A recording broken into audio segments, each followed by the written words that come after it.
지금 이 시간 당신의 마음에 조용한 울림을 전합니다. 여기는 철학의 울림입니다. 여러분 곁에도 이런 사람이 있으셨습니까? 딱히 큰일이 난 것도 아닌데 말 한마디가 유독 마음 깊은 곳을 후벼 파는 사람. 별것 아닌 표정 하나 아무렇지 않게 던진 말 한마디가 하루 종일 가슴 한편에 걸려있는 경험. 그분이 혹시 배우자이거나 자녀이거나 오래된 친구이거나 아니면 형제나 친척 중 한 분이셨다면 오늘 이 이야기가 꼭 여러분을 위한 것이 될 것 같습니다. 한 번 화를 내는 것이 아닙니다. 그것이라면 차라리 넘어갈 수 있겠지요. 문제는 늘 비슷한 방식으로, 비슷한 상황에서, 비슷한 말로 상처를 주는 사람입니다. 왜 저 사람은 저럴까? 왜 꼭 저렇게까지 말해야 할까? 이런 생각이 드신 적 있으셨습니까? 그럴 때 여러분은 어떻게 하셨습니까? 좋게 말해보기도 하셨을 겁니다. 조용히 넘어가 보기도 하셨을 겁니다. 혹시 내가 잘못한 건지 돌아보기도 하셨을 겁니다. 어떤 분은 내가 예민한 건가 봐 하며 스스로를 탓하기도 하셨을 겁니다. 그런데 이상하게 그런 노력이 통하지 않았습니다. 그 사람은 한 번으로 끝나지 않았습니다. 조금 잠잠해지다가도 다시 또 비슷한 말이 나왔습니다. 그리고 그때마다 여러분 마음속에 쌓이는 것이 있었습니다. 피로감이기도 하고 억울함이기도 하고 때로는 이 사람과 계속 이렇게 살아야 하나 하는 막막함이기도 했을 겁니다. 그런데 시간이 지나며 알게 됐습니다. 그 사람의 말이 모두 제 탓은 아니었다는 것. 내가 더 잘했더라면 저 사람이 저러지 않았을 거야 라는 생각이 꼭 맞는 이야기가 아니었다는 것. 그리고 그 반복되는 상처 뒤에는 생각보다 일정한 심리 구조가 숨어 있다는 것. 그 패턴을 이해하게 됐을 때 비로소 나는 조금 다른 방식으로 그 상황을 바라볼 수 있게 됐습니다. 사람마다 감정을 다루는 방식은 다릅니다. 어떤 사람은 화가 나도 조용히 혼자 거리를 둡니다. 말없이 잠깐 자리를 피하거나 감정이 가라앉을 때까지 기다립니다. 어떤 사람은 상처를 받아도 사실은 내가 서운했어요 하고 조심스럽게 말을 꺼냅니다. 그런데 어떤 사람은 꼭 상대를 무너뜨리는 방식으로 분노를 표현합니다. 날카로운 말로 찌르고 비교로 상처를 주고 무시하거나 큰 소리로 눌러버리는 방식. 그 차이는 어디에서 오는 것일까요? 오늘 이 영상에서는 두 가지를 함께 살펴보겠습니다. 첫 번째는 늘 상처 주는 말을 반복하는 사람의 숨은 심리 네 가지입니다. 왜 저 사람은 저럴 수밖에 없는지 그 심리 구조를 하나씩 들여다보겠습니다. 두 번째는 그런 사람에게 휘둘리지 않기 위해 꼭 알아야 할 5가지 방법입니다. 이해는 하되 그렇다고 내 마음이 무너지지 않으려면 어떻게 해야 하는지를 함께 이야기하겠습니다. 이 영상은 누군가를 미워하라고 드리는 이야기가 아닙니다. 오히려 이해할 것은 이해하되 내 마음과 존엄은 지키자는 이야기입니다. 혹시 지금도 누군가의 말 때문에 마음이 무거우신 분이 계시다면 오늘 이 이야기가 조금은 숨을 고르게 해드릴 수 있었으면 좋겠습니다. 그럼 먼저 왜 어떤 사람은 늘 상처 주는 말을 반복하는지 그 숨은 심리부터 하나씩 살펴보겠습니다. 1장. 오래된 억울함과 결핍을 가장 가까운 사람에게 쏟아내는 사람. 50대 후반의 한 여성분의 이야기입니다. 남편이 퇴직을 한 이후 집안 분위기가 크게 달라졌다고 하셨습니다. 남편은 직장 다닐 때는 조용하고 성실한 사람이었습니다. 회사에서 무슨 일이 있어도 크게 내색하지 않고 가정에 들어오면 말이 없지만 그래도 큰 충돌은 없었습니다. 그런데 퇴직 이후 남편이 집에 머무는 시간이 길어지면서 조금씩 달라졌습니다. 처음에는 사소한 것이었습니다. 밥이 조금 짜다거나 청소가 제대로 안 됐다거나 자녀들이 연락을 잘 안 한다거나. 그런데 그 불만이 점점 날카롭고 자주 나오기 시작했습니다. 어느 순간부터는 아내가 하는 모든 일에 트집을 잡고 말끝마다 비아냥이 섞였습니다. 당신은 왜 그렇게밖에 못해? 내가 평생 고생한 것에 비해. 대접이 이게 뭐야 하는 말이 반복됐습니다. 아내는 당황스러웠습니다. 도대체 내가 뭘 잘못한 거야 라는 말을 혼자 삼키고 삼켰다고 하셨습니다. 그런데 이분의 남편을 더 자세히 들여다보면 실은 직장에서도 오랫동안 억눌려 지내온 분이셨습니다. 임원이 되지 못한 좌절감, 동료들에게 공로를 빼앗긴 억울함, 자신이 원했던 방향대로 살지 못했다는 상실감이 수십 년간 쌓여 있었습니다. 직장에서는 그 감정을 꾹꾹 눌렀습니다. 어디에 표현할 수도 없었고 표현해봤자 달라질 것도 없었으니까요. 그런데 퇴직 이후 그 억압이 풀리는 장소가 생겼습니다. 바로 가정이었습니다. 심리학에서는 이 현상을 전이라고 부릅니다. 원래의 감정 대상에게 직접 분노를 표현하기 어려울 때 그 감정을 더 안전하고 만만하다고 느껴지는 대상에게 쏟아내는 현상입니다. 어떤 연구에서는 직장에서 강한 스트레스를 경험한 사람일수록 가정에서의 언어적 공격성이 높아진다는 것을 발견했습니다. 특히 조직 내에서 자신의 감정을 억압해야 하는 역할을 오래 맡아온 사람일수록 집에서 통제력이 이완될 때 감정이 한꺼번에 쏟아지는 경향이 있다고 합니다. 또한 만성 스트레스는 뇌의 감정 조절 영역인 전두엽의 기능을 약화시키고 충동적인 반응을 유발하는 편도체의 반응성을 높이는 것으로 알려져 있습니다.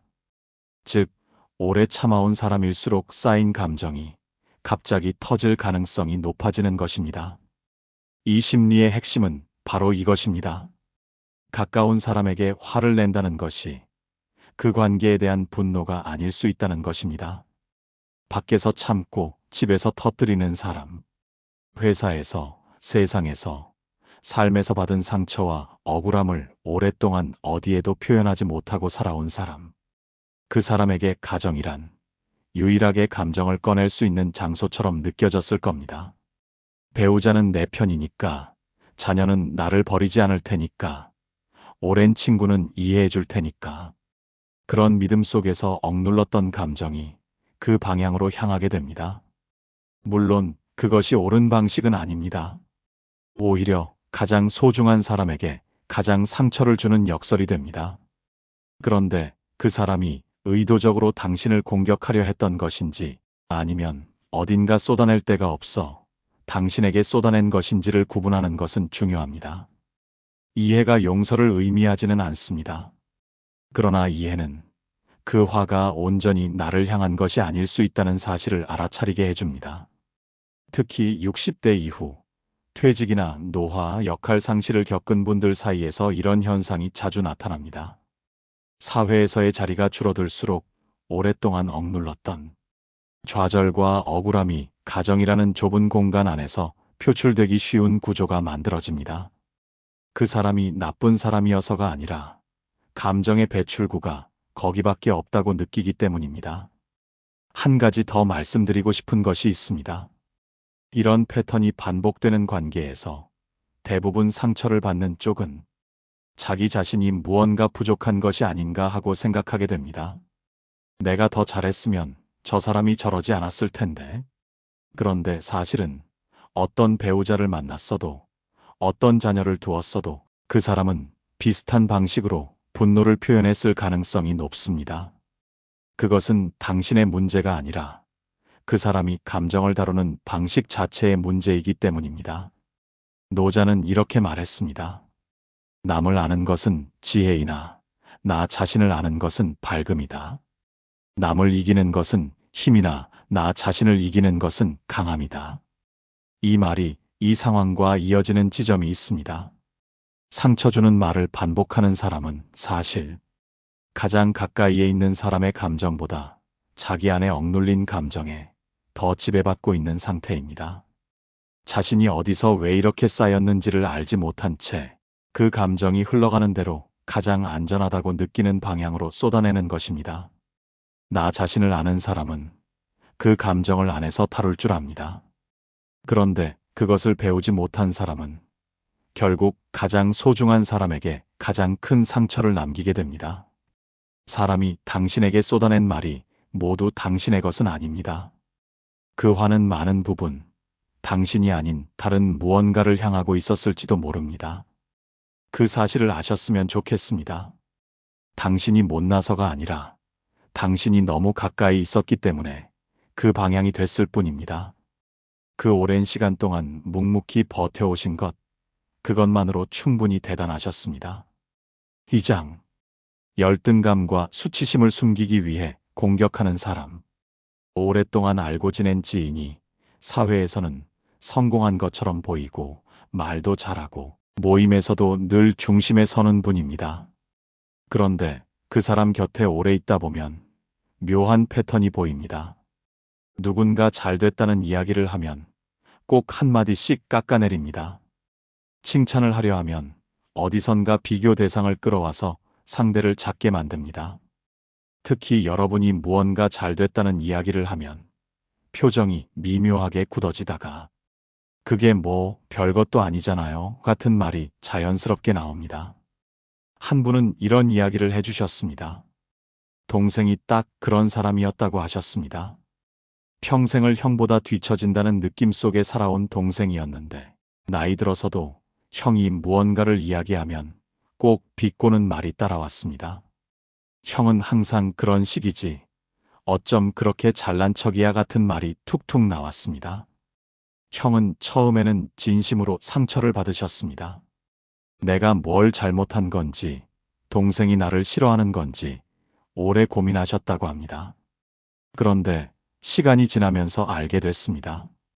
동생이 나를 공격하는 것이 아니었다는 것을. 동생은 사실 자기 안에 무언가를 견디지 못하고 있었다는 것을. 심리학에서는 이것을 방어적 자기 존중감의 문제로 설명합니다. 겉으로는 자신감 있어 보이고 강해 보이지만 그 자존감이 실제로는 매우 취약한 기반 위에 서 있는 경우입니다. 어떤 연구에서는 자존감의 안정성을 측정했을 때 겉으로 드러나는 자존감 점수가 높더라도 그 기반이 불안정한 사람일수록 타인의 비판이나 비교에 훨씬 강하게 방어적이고 공격적으로 반응한다는 것을 발견했습니다. 이 사람들은 타인의 성공을 자신의 실패처럼 느끼는 경향이 있습니다. 누군가 잘 됐다는 말이 자신은 그만큼 못됐다는 말처럼 들리는 것입니다.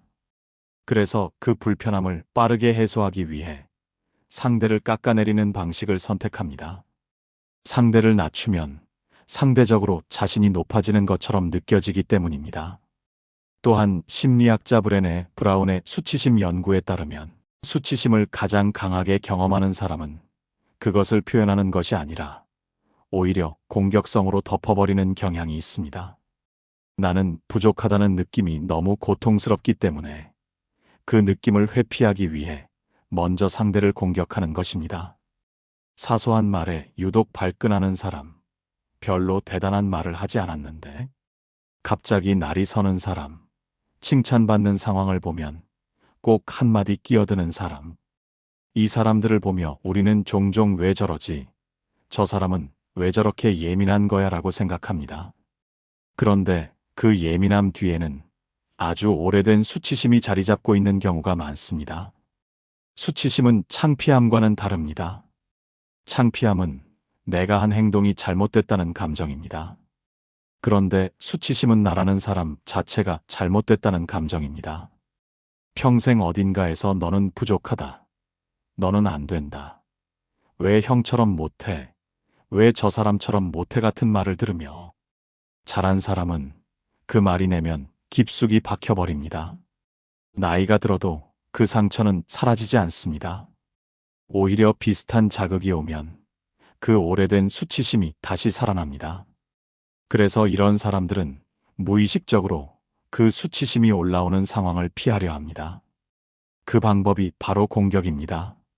상대를 먼저 무너뜨리면 내가 수치심을 느낄 겨를이 없습니다. 상대를 작게 만들면 잠깐이나마 내가 크다고 느낄 수 있습니다. 이것은 의식적인 전략이 아닙니다. 이 사람들 대부분은 자신이 왜 그러는지 정확히 모릅니다. 그냥 그렇게 반응하는 것이 자신을 지키는 방법이 됐을 뿐입니다. 여러분이 이 사람의 공격적인 말에 상처를 받으셨다면 이 점을 기억하셨으면 좋겠습니다. 그 공격은 여러분이 나쁜 사람이어서가 아닙니다. 오히려 여러분이 그 사람의 수치심을 자극하는 어떤 지점을 건드렸거나 혹은 아무 이유 없이 그냥 가까이에 있었기 때문에 그 방향을 받은 것일 수 있습니다.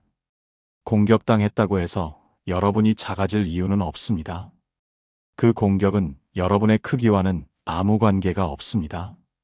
쇼펜하우어는 이렇게 말했습니다. 다른 사람을 욕하는 것은 간접적으로 자신을 칭찬하는 것이다. 이 말은 단순한 격언이 아닙니다.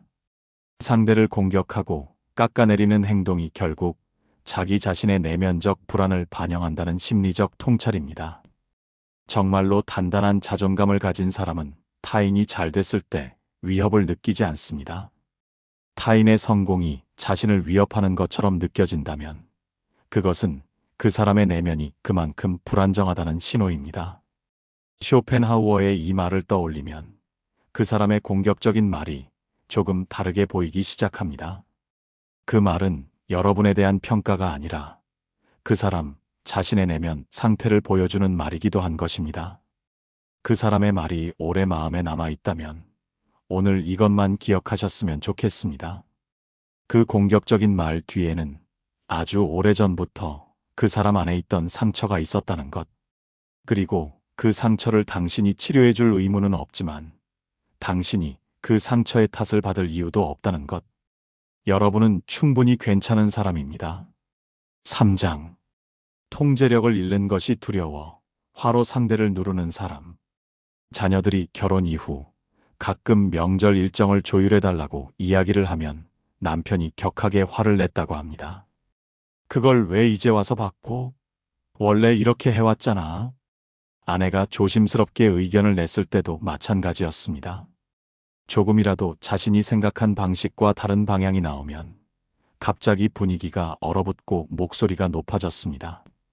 결국 가족들은 그분 앞에서 자신의 생각을 꺼내지 않게 됐습니다. 모두가 그분의 방식에 맞춰서 움직이는 것이 편하다는 것을 알게 됐기 때문입니다. 아내는 말씀하셨습니다. 남편이 화를 낸다기보다 사실은 모든 것이 자기 뜻대로 되어야 한다는 것 같았어요. 그게 아니면 무너지는 것처럼 반응했으니까요. 이것은 심리학에서 통제 욕구와 깊이 연결된 현상입니다. 어떤 연구에서는 불확실성을 극도로 불편해하는 사람들이 자신의 환경과 주변 사람들을 통제하려는 욕구가 강하게 나타난다는 것을 보여줬습니다. 이 사람들에게 내가 예측하지 못한 일이 일어난다는 것은 단순한 불편함이 아니라 존재에 대한 위협처럼 느껴집니다. 심리학자 알프레드 아들러는 권위주의적 성향이 강한 사람들에게서 이런 패턴이 두드러진다고 설명했습니다. 이들은 자신이 통제하지 못하는 상황에서 분노를 폭발시키는 방식으로 다시 주도권을 되찾으려 합니다. 소리를 지르거나 비난을 퍼붓거나 상대를 굴복시킴으로써 자신이 다시 통제권을 가졌다는 느낌을 얻는 것입니다. 그래서 이런 사람에게 분노는 단순한 감정 표현이 아니라 관계 안에서의 지배력을 유지하기 위한 수단이 됩니다. 분노를 통제 수단으로 사용하는 사람의 특징은 화가 나는 이유가 항상 내 뜻대로 되지 않을 때라는 점입니다. 밥이 늦었을 때, 계획이 바뀌었을 때, 자녀가 다른 선택을 했을 때, 배우자가 자신과 다른 의견을 냈을 때, 이 상황들의 공통점은 내가 예상하고 원하는 방식이 아니었다는 것입니다. 이런 분들이 원하는 것은 사과가 아닐 수 있습니다. 복종입니다. 알겠어요. 당신 말이 맞아요. 다음부터 그렇게 할게요 라는 말. 그 말이 나왔을 때 분노가 가라앉습니다. 반대로 상대가 자기 의견을 계속 말하거나 대화로 풀어나가려 하면 분노가 오히려 더 커집니다. 왜냐하면 그것이 통제에서 벗어나는 신호이기 때문입니다. 이 패턴이 오래 지속되면 가족들은 점점 그 사람 앞에서 자신의 생각을 말하지 않게 됩니다. 분위기가 나빠지는 것이 두렵기 때문입니다.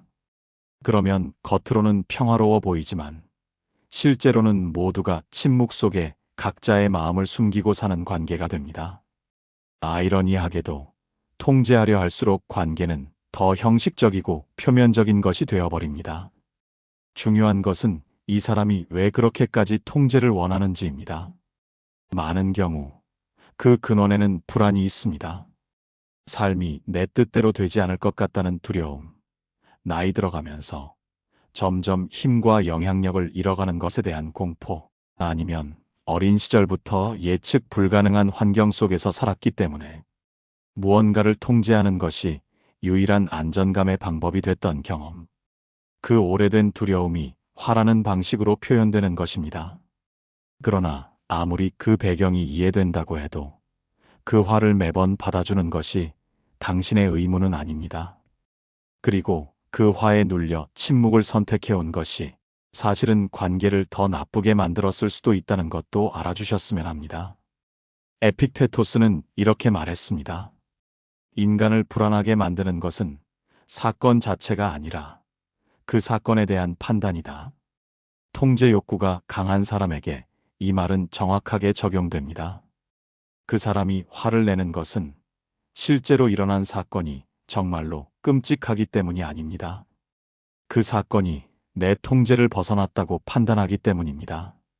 그 판단이 공포를 만들고 그 공포가 분노로 표현되는 것입니다.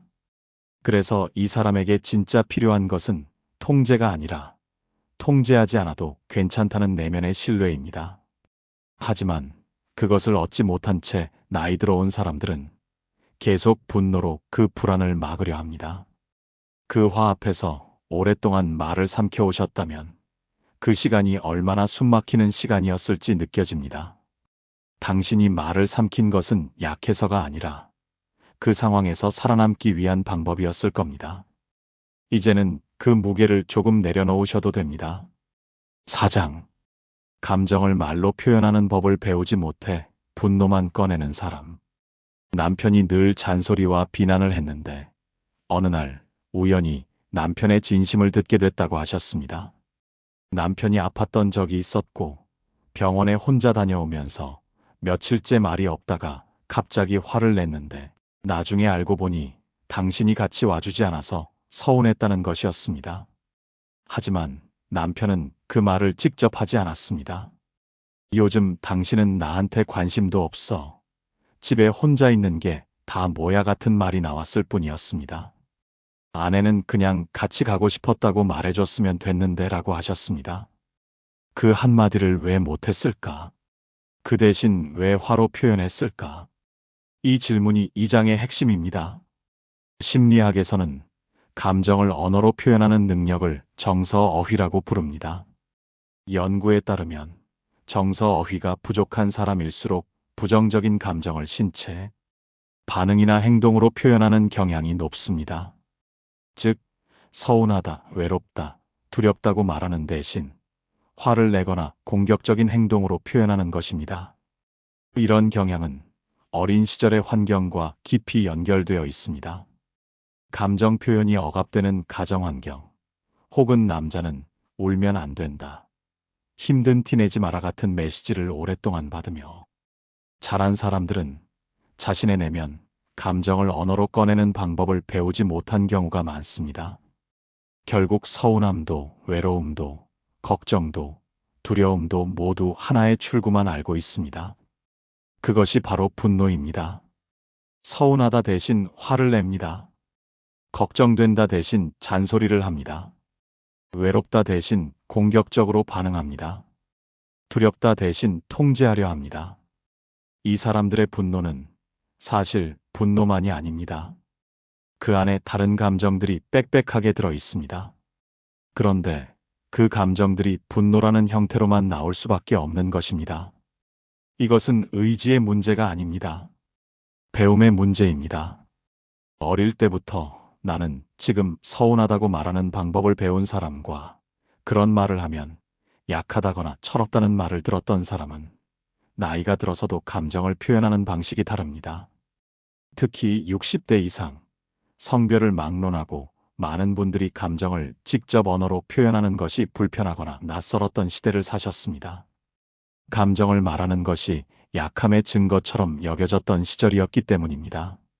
그래서 이 사람이 화를 낼 때 그 화 뒤에 숨어 있는 진짜 감정이 무엇인지 살짝 들여다보면 전혀 다른 이야기가 보이기도 합니다. 물론 그것을 여러분이 매번 알아주어야 할 의무는 없습니다. 하지만 저 사람은 왜 저럴까 해서 저 사람 안에 무엇이 있는 걸까로 시각이 바뀌면 그 화가 조금 다르게 보이기 시작합니다. 이것이 중요한 이유는 한 가지 더 있습니다. 만약 이 사람이 여러분과 오랫동안 함께 살아온 배우자라면, 혹은 부모님이라면, 그분이 정말로 원하는 것이 무엇인지를 아는 것이 관계를 풀어나가는데 실마리가 될 수 있기 때문입니다.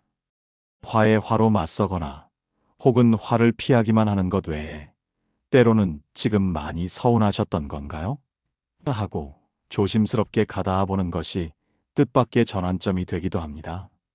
공자는 이렇게 말했습니다. 언어가 바르지 않으면 말이 순리에 맞지 않고 일이 이루어지지 않는다. 이 말을 감정의 영역에 적용해보면 우리가 자신의 감정을 정확하게 표현하지 못할 때 관계도 순리대로 흘러가기 어렵다는 뜻으로 읽힙니다. 서운하다고 말해야 할 자리에 화가 나오면 상대는 왜 화를 냈는지 이해하지 못합니다. 그리고 그 이해의 부재 위에서 관계는 점점 어긋납니다. 감정을 정확한 언어로 표현하는 것, 그것이 얼마나 중요한 것인지를 이명언은 이야기하고 있습니다. 그 사람의 분노 뒤에 오래된 서운함과 외로움이 있었다면 그것은 여러분을 향한 것이었을 수 있습니다. 하지만 동시에 그 사람이 그 감정을 말로 꺼내지 못했다는 것이 꼭 여러분의 탓이기만 한 것도 아닙니다.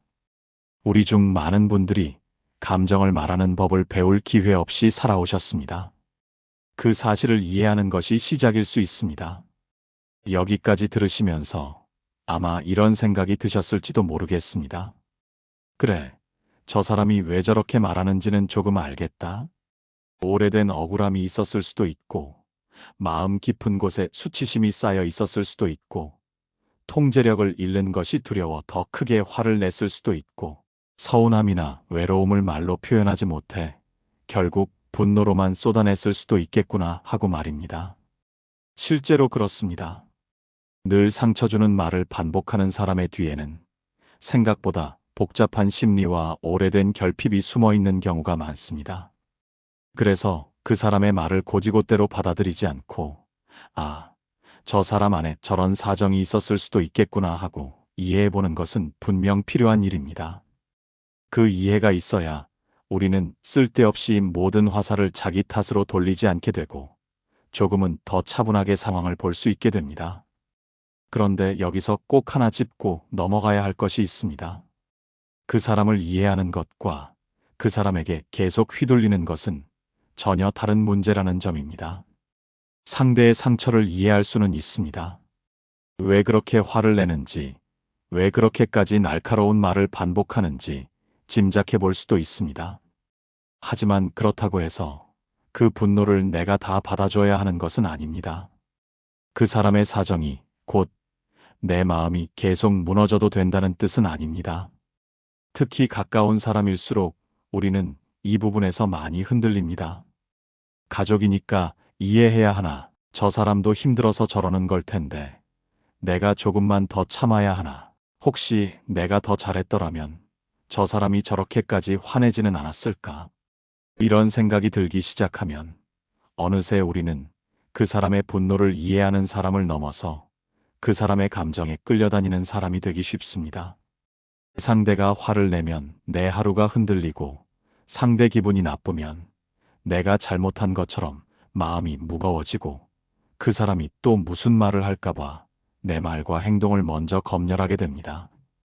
그러다 보면 관계는 점점 기울어지고 내 마음은 점점 작아집니다. 그래서 이제부터는 질문을 조금 바꿔보려 합니다. 지금까지는 왜 저 사람은 저럴까를 살펴봤다면, 이제부터는 그렇다면 나는 어떻게 해야 저 사람에게 휘둘리지 않을 수 있을까를 이야기해 보려 합니다.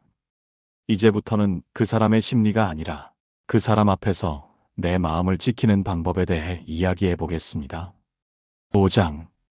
그 사람의 감정과 내 책임을 분리하는 법. 남편이 화를 낼 때마다 자신이 무언가 잘못한 것은 아닌지, 내가 더 잘했더라면 저러지 않았을 텐데 하는 생각이 자동으로 올라왔다고 하셨습니다. 남편이 아무 이유 없이 퉁명스럽게 굴어도 내가 아침에 뭔가 잘못한 건가 하며 하루 종일 마음이 무거우셨다고 합니다.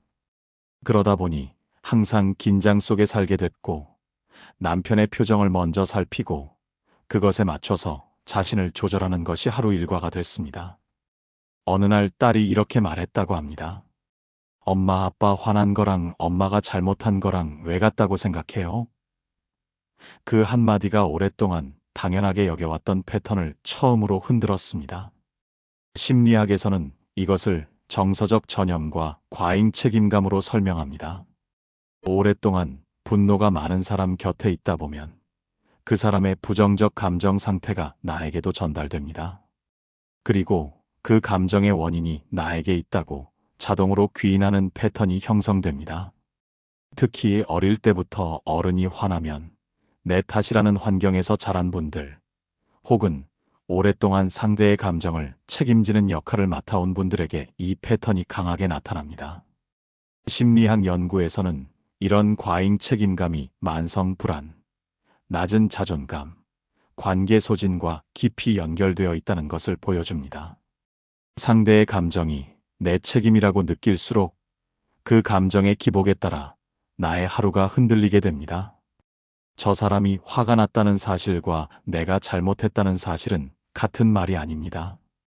이 두 문장은 서로 연결될 수도 있지만 반드시 그런 것은 아닙니다. 그 사람은 그 사람의 이유로 화가 났을 수 있습니다.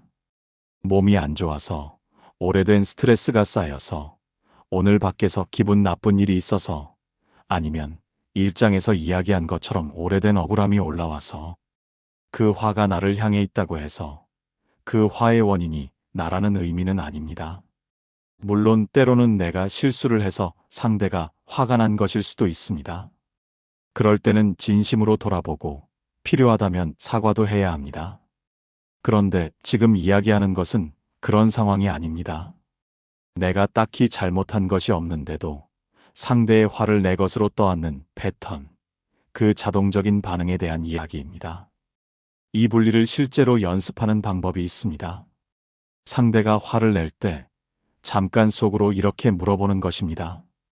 지금 내가 실제로 잘못한 것이 있는가? 그 질문에 구체적인 대답이 나오지 않는다면 그 화는 내 것이 아닐 가능성이 높습니다. 그 화를 받아서 내 안에 넣지 않는 것, 그것이 감정 분리의 시작입니다. 이것이 처음에는 쉽지 않습니다. 오랫동안 그렇게 반응해왔기 때문입니다. 하지만 연습이 쌓이면 상대가 화를 내는 순간에도 이건 내 탓이 아닐 수 있다고 잠깐 멈추는 능력이 생깁니다. 그 멈춤이 나를 지키는 첫 번째 방법입니다. 마르쿠스 아우렐리우스는 이렇게 말했습니다. 당신이 외부의 것들로 인해 고통받는다면 그 고통은 그것들 때문이 아니라 당신이 그것들에 부여한 의미 때문이다. 이 말이 이 상황에 정확하게 맞닿아 있습니다. 상대의 화가 상처가 되는 것은 그 화가 나를 향했기 때문이기도 하지만 그 화에 나는 잘못했다, 나는 부족했다는 의미를 덧붙이기 때문이기도 합니다. 그 의미를 부여하지 않아도 된다는 것, 그 화가 나를 규정하지 않는다는 것을 알게 될 때 우리는 조금 더 자유로워집니다. 그 사람의 화가 날 때마다 내가 뭘 잘못한 거지를 먼저 떠올려온 시간이 얼마나 됐습니까? 그 긴 시간 동안 스스로를 너무 많이 탓해 오셨을지도 모릅니다. 이제는 조금 달리 보셨으면 합니다. 그 화는 당신의 것이 아닐 수도 있습니다. 당신은 충분히 잘 살아오셨습니다. 6장. 화를 받아주지 않고도 관계를 망치지 않는 경계 세우기. 가족이니까 참아야지. 이 말을 평생의 신조처럼 안고 사신 분들이 많습니다. 특히 60대 이상의 분들, 특히 여성분들 중에 그런 분이 많으십니다. 배우자가 폭언을 해도, 자녀가 무례하게 대해도, 형제가 일방적인 요구를 해도 뭐 어때 가족이잖아 하며 삼켜온 세월. 그런데 그 세월이 쌓이고 쌓이다 보면 어느 순간 그 관계가 너무 당연하게 그 방식으로 굳어집니다. 상대는 이렇게 해도 괜찮구나를 배우게 됩니다. 그리고 당신 안에는 오래된 피로와 억눌린 감정이 쌓여갑니다. 한 분은 이렇게 말씀하셨습니다.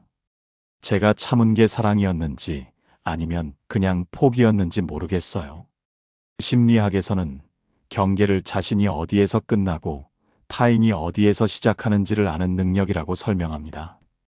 건강한 경계가 없는 관계에서는 한쪽이 상대방의 무례나 상처를 지속적으로 수용하게 됩니다. 그리고 행동 강화 이론에 따르면 이것은 오히려 그 행동을 반복하게 만드는 결과를 낳습니다. 즉, 폭언이나 무례를 매번 아무 반응 없이 받아주는 것이 역설적으로 상대의 그 행동을 강화시켜 온 것입니다. 경계가 자존감과 직결된다는 것도 많은 연구에서 나타납니다. 자신의 감정과 공간을 스스로 보호할 수 있다고 느낄 때 자존감이 안정됩니다. 반대로 경계가 없어서 타인에게 지속적으로 침범당하는 경험이 쌓이면 자신의 가치에 대한 느낌이 약해집니다. 경계는 싸움이 아닙니다. 경계는 이 방식으로는 대화하지 않겠습니다라는 선언입니다. 이것이 낯선 분들이 많을 것입니다. 경계를 세운다는 말이 차갑게 혹은 공격적으로 들릴 수 있습니다.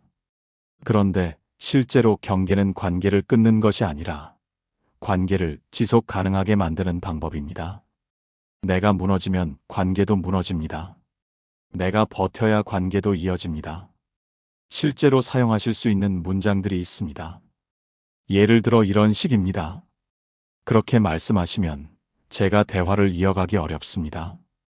또는 목소리를 낮추시면 제가 더 잘 들을 수 있을 것 같습니다. 또는 지금 이 방식으로는 대화가 안 될 것 같으니 좀 진정되신 후에 다시 이야기해요. 이런 문장들이 처음에는 어색하게 느껴질 수 있습니다. 하지만 이 문장들의 핵심은 상대를 공격하는 것이 아니라 내가 편안하게 대화할 수 있는 조건을 말하는 것입니다. 물론 처음에는 상대가 당황하거나 더 강하게 반응할 수 있습니다. 오랫동안 이런 방식으로 대응해오지 않았으니까요. 하지만 그것을 무너지지 않고 일관되게 유지할 수 있다면 시간이 지나면서 관계의 패턴이 조금씩 바뀌기 시작합니다. 경계는 상대를 위한 것이기도 합니다. 내가 경계를 세움으로써 상대도 자신의 행동이 어떤 영향을 미치는지 알게 됩니다. 지금까지 아무 반응이 없었기에 모르고 있었던 것들을 이제 알게 되는 것입니다. 물론 상대가 바뀌지 않을 수도 있습니다. 하지만 내가 나 자신을 지키는 행동은 상대의 반응과 무관하게 의미가 있습니다. 공자는 이렇게 말했습니다. 자기 자신을 이기는 것이 예의다. 공자의 이 말에서 예란 단순한 예의 범절이 아니라 자신과 타인 사이의 적절한 관계를 지키는 방식입니다. 내가 나 자신을 먼저 다스리고 그 위에서 관계를 바르게 세운다는 뜻입니다. 경계를 세우는 것도 같은 맥락입니다. 내가 먼저 나를 지키고 그 위에서 관계를 이어나가는 것. 참는 것이 미덕이라고만 배워온 시대에 지금은 조금 다른 방식의 미덕이 필요합니다.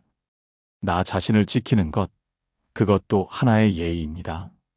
가족이라는 이름 아래 오랫동안 참아오셨다면 그 참음이 당신을 얼마나 닳게 만들어 왔는지 아십니까? 이제는 조금 달라져도 됩니다. 경계는 관계를 끊는 것이 아닙니다. 오히려 내가 조금 더 버틸 수 있게 해주는 방법입니다. 그 선을 긋는 것 허락하셔도 됩니다. 7장. 상대가 폭발하는 순간 말보다 먼저 내 몸과 마음을 지키는 법. 어떤 분이 이런 말씀을 하셨습니다. 배우자가 갑자기 화를 내면 나도 모르게 목소리가 높아지고 심장이 빨라지고 결국 나도 같이 흥분해서 말이 나오는 것들이 있었다고 하셨습니다. 그리고 그렇게 되고 나면 꼭 후회가 남았습니다. 그냥 조용히 있을걸. 왜 거기서 내가 또 그 말을 했을까? 특히 그 자리에서 오해를 풀려고 내가 잘못한 것이 아니라는 것을 설명하려고 하다가 오히려 상황이 더 나빠진 경험. 많은 분들이 공감하실 것입니다. 지금 설명하면 이해할 거야 하는 마음으로 말을 꺼냈다가 상대의 분노가 더 커지고 나도 더 상처받은 경험. 왜 그런 일이 일어나는 걸까요? 심리학에서는 이것을 편도체 과활성화로 설명합니다. 강한 감정적 자극이 들어오면 뇌의 이성적 판단을 담당하는 전두엽이 기능을 잃고 본능적 반응을 담당하는 편도체가 뇌를 장악합니다. 이 상태에서 사람은 논리적인 대화를 처리하기 어렵습니다. 들어오는 말들이 다 위협처럼 느껴지고 공격이 더 강해지거나 아니면 완전히 차단해버립니다. 또한 스트레스 반응 연구에 따르면 상대가 강하게 흥분한 상황에서 나도 함께 흥분하면 양쪽 모두 이성적 대화 능력을 잃게 됩니다. 이 상태에서 이루어지는 대화는 대부분 더 큰 상처를 낳습니다. 상대가 하는 말의 논리를 처리하기보다 서로의 감정적 반응이 반응을 부르는 악순환이 됩니다. 분노의 한가운데에서는 설득보다 거리가 먼저입니다. 호흡이 먼저입니다. 안전 확보가 먼저입니다. 이 말이 처음에는 이상하게 들릴 수 있습니다. 그러면 도망가라는 말이야? 하고 느끼실 수도 있습니다. 하지만 그것이 아닙니다. 불이 활활 타오르는 순간에 그 안에 들어가서 불을 끄려 하지 않는 것처럼 상대가 극도로 흥분한 순간에는 그 자리에서 대화로 해결하려는 것이 오히려 불에 기름을 붓는 일이 될 수 있습니다. 실제로 사용하실 수 있는 방법이 있습니다. 상대가 폭발하는 순간 먼저 호흡을 조절하십시오. 천천히 숨을 들이쉬고 내쉬는 것만으로도 내 편도체 반응이 조금 가라앉습니다. 그리고 가능하다면 자리를 잠깐 피하십시오. 잠깐 물 한 잔 마시고 올게요라도 좋습니다. 물리적으로 그 공간에서 잠깐 벗어나는 것만으로도 흥분 수위가 낮아집니다. 그 자리에서 끝까지 설명하고 이기려 하지 않는 것, 이것이 약함이 아닙니다. 불에 뛰어들지 않는 현명함입니다. 지금 당장 모든 오해가 풀리지 않아도 됩니다. 감정이 가라앉은 이후에 차분한 상태에서 다시 이야기하는 것이 훨씬 더 효과적입니다. 그리고 경우에 따라서는 모든 오해를 다 풀어야 한다는 생각 자체를 내려놓는 것이 나를 지키는 방법일 수도 있습니다. 내가 안전해야 관계도 이어집니다. 내 몸과 마음이 견딜 수 있는 상태여야 내일 또 그 사람을 마주칠 수 있습니다. 자리를 피하는 것은 그것을 가능하게 하기 위한 선택입니다. 세네카는 이렇게 말했습니다. 분노는 잠시 관계이다. 그러므로 분노를 억제하라. 그것이 너를 지배하도록 놔두지 마라. 세네카의 이 말이 흥미로운 것은 단지 화를 억제하라는 뜻이 아니라는 점입니다. 분노가 너를 지배하도록 놔두지 마라는 말은 상대의 분노가 나를 끌고 다니게 두지 말라는 뜻으로도 읽힙니다. 상대가 화를 낼 때 나도 자동으로 반응하는 것. 그것이 상대의 분노가 나를 지배하는 상태입니다.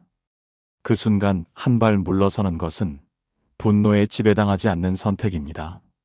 그 자리를 피하는 것이 비겁한 것처럼 느껴지셨다면 이제 조금 달리 생각하셔도 됩니다. 그 선택은 도망이 아니라 내가 오늘도 내일도 괜찮기 위한 현명한 방법이었습니다. 스스로를 지키려는 그 마음, 그것은 충분히 옳은 마음입니다. 8장. 반복되는 상처 앞에서 설득 대신 기록과 패턴 읽기를 하는 법. 이번엔 다를 거야. 한 분이 이 말을 얼마나 오래 속으로 되뇌었는지 모르겠다고 하셨습니다. 화를 내고 미안하다고 하고 좋게 지내다가 또 화를 내고 또 사과하고 그 사이클이 수십 년간 반복됐다고 하셨습니다. 매번 사과가 있으면 이번엔 진짜 달라지겠지라는 기대가 올라왔습니다. 그런데 또 상처를 받았습니다. 그리고 그 기대가 무너질 때마다 더 큰 상처가 됐습니다. 왜 이런 일이 반복되는 걸까요? 그리고 그 반복 앞에서 우리는 어떻게 해야 할까요? 심리학에서 말하는 반복 행동 패턴이란 한 사람이 비슷한 상황에서 일관되게 보이는 행동의 경향성입니다. 일회성 실수와 반복적 패턴은 다릅니다. 한 번의 실수는 누구에게나 있을 수 있습니다. 하지만 비슷한 상황에서 비슷한 방식으로 상처를 주는 것이 반복된다면 그것은 그 사람의 반응 방식이 이미 패턴으로 굳어진 것입니다. 행동주의 심리학의 관점에서 과거 행동은 미래 행동의 가장 강력한 예측 변수입니다. 사람은 바뀐다는 것이 불가능하다는 말이 아닙니다. 다만 변화는 사과 한마디로 이루어지지 않습니다. 변화는 반복적인 다른 행동의 축적으로 나타납니다. 사과가 많은 관계가 아니라 반복 행동이 달라지기 시작한 관계가 변화하고 있는 관계입니다.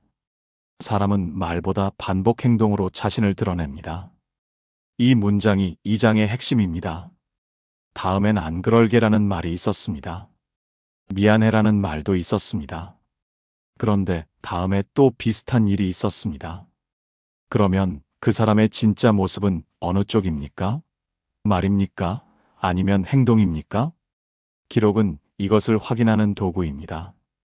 기록이라는 말이 거창하게 들릴 수 있지만 단순하게 시작할 수 있습니다.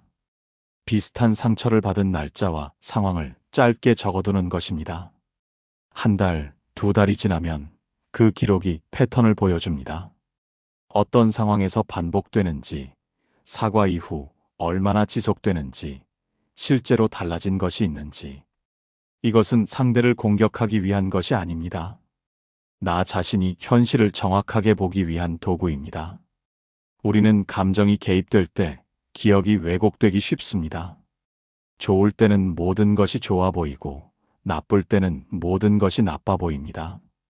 기록은 그 감정의 흔들림 속에서도 사실을 붙잡아둡니다. 기록을 해나가다 보면 어느 순간 스스로 알게 됩니다.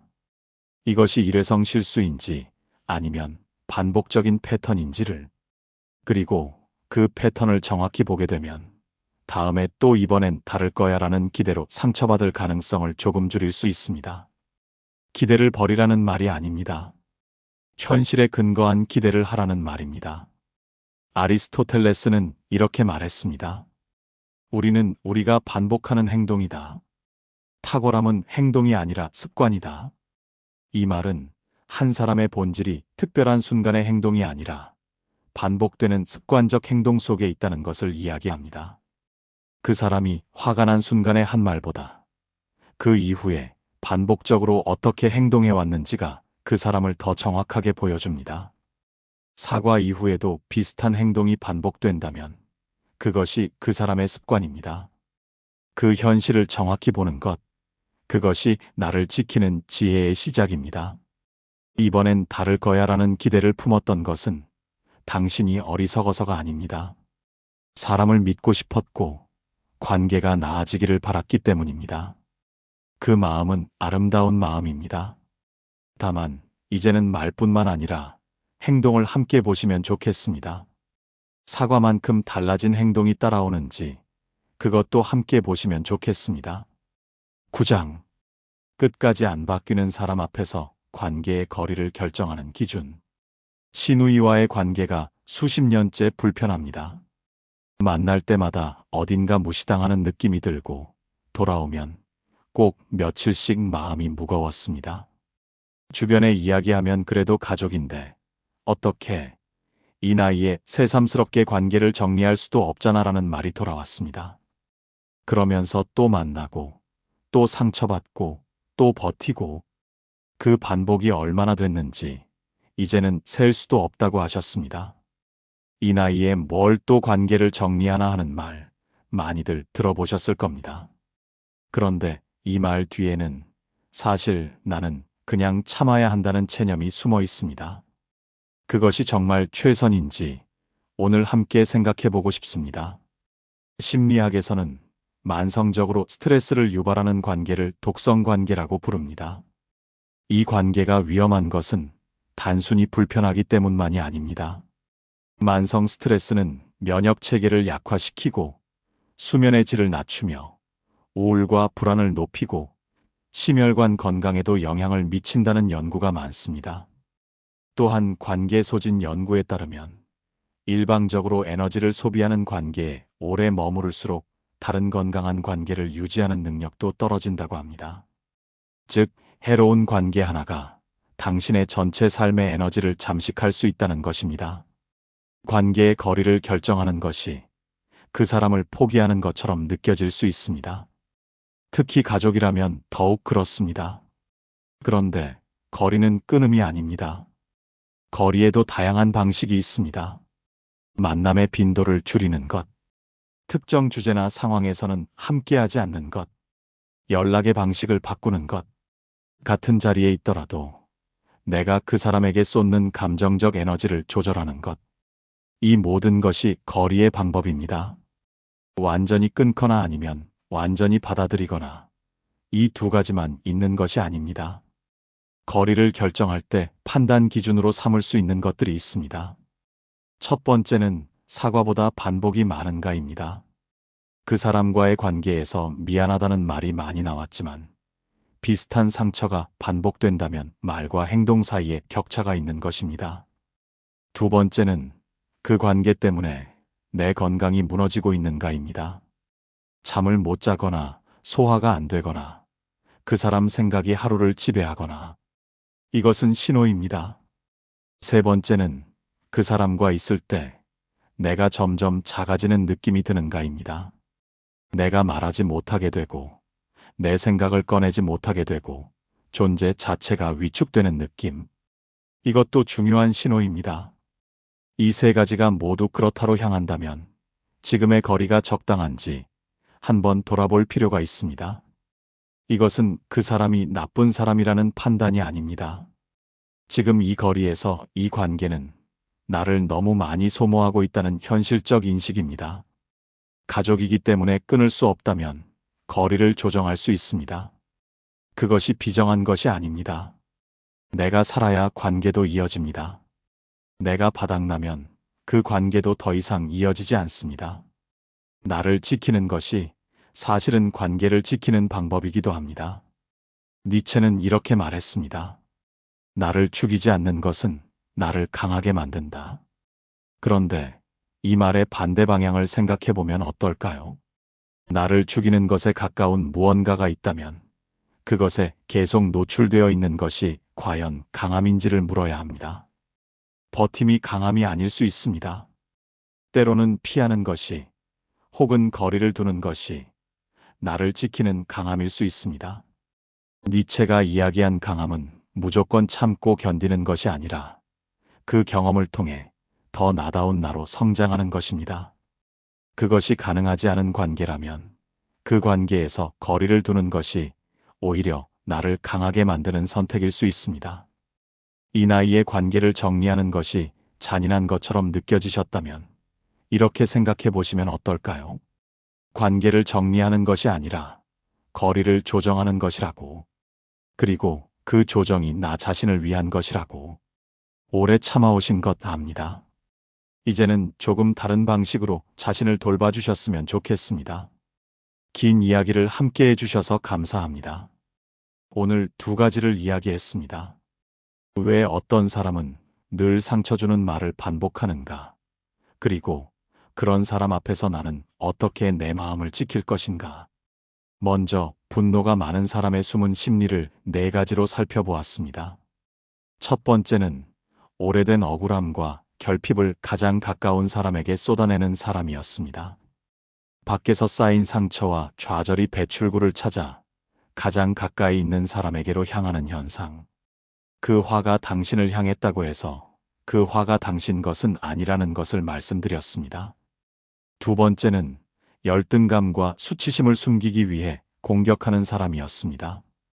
겉으로는 강해 보이지만 내면은 무시당할까봐 두려운 사람. 그 공격이 당신의 크기와는 무관하다는 것을 말씀드렸습니다. 세 번째는 통제력을 잃는 것이 두려워 화로 상대를 누르는 사람이었습니다. 분노를 감정 표현이 아니라 통제 수단으로 쓰는 사람. 그 화가 요구하는 것이 대화가 아니라 복종일 수 있다는 것을 말씀드렸습니다. 네 번째는 감정을 말로 표현하는 법을 배우지 못해 분노만 꺼내는 사람이었습니다. 서운함도 외로움도 두려움도 모두 화로만 나오는 사람. 그 분노 뒤에 다른 감정이 함께 있다는 것을 말씀드렸습니다. 이 네 가지를 이해한다는 것이 그 사람의 행동을 모두 용납하자는 말은 아닙니다. 다만 그 행동의 뿌리를 알면 우리가 그 화를 내 것으로 다 떠안을 필요가 없다는 것을 알 수 있습니다. 그것만으로도 우리의 마음은 조금 가벼워집니다. 그리고 그런 사람에게 휘둘리지 않는 5가지 방법을 이야기했습니다. 첫 번째는 감정과 책임을 분리하는 것이었습니다. 상대가 화를 냈다는 사실과 내가 잘못했다는 사실은 같은 말이 아니라는 것. 두 번째는 경계를 세우는 것이었습니다. 가족이니까 참아야 한다는 낡은 방식 대신 이 방식으로는 대화하지 않겠다는 조용한 선언. 세 번째는 폭발하는 순간 안전과 거리를 먼저 확보하는 것이었습니다. 설득보다 호흡이 먼저라는 것. 네 번째는 설득 대신 패턴을 읽는 것이었습니다.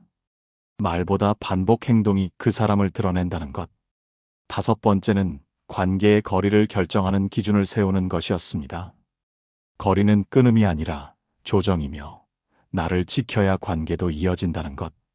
마지막으로 이 말씀을 드리고 싶습니다. 우리는 누군가의 분노를 이해할 수는 있습니다.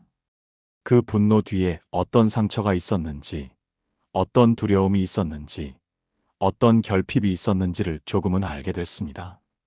그러나 이해한다는 것이 그 분노 속에서 나 자신을 잃어버려야 한다는 의미는 아닙니다. 이해와 자기 보호는 함께 갈 수 있습니다. 남은 인생만큼은 누군가의 분노를 견디는데 쓰기보다 내 마음을 지키는데 쓰셨으면 좋겠습니다. 그 마음을 지키는 것이 이기적인 것이 아닙니다. 내가 온전해야 내가 사랑하는 사람들과의 관계도 온전하게 이어집니다. 오늘 이 이야기가 조금이라도 마음의 짐을 내려놓는데 도움이 됐으면 좋겠습니다. 당신은 지금까지 충분히 잘 버텨오셨습니다.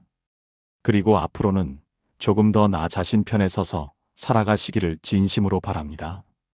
긴 이야기 함께 걸어주셔서 고맙습니다. 이 마음이 닿았다면 앞으로도 함께 걸을 수 있도록 구독과 좋아요로 마음을 나눠주세요. 철학의 울림이었습니다.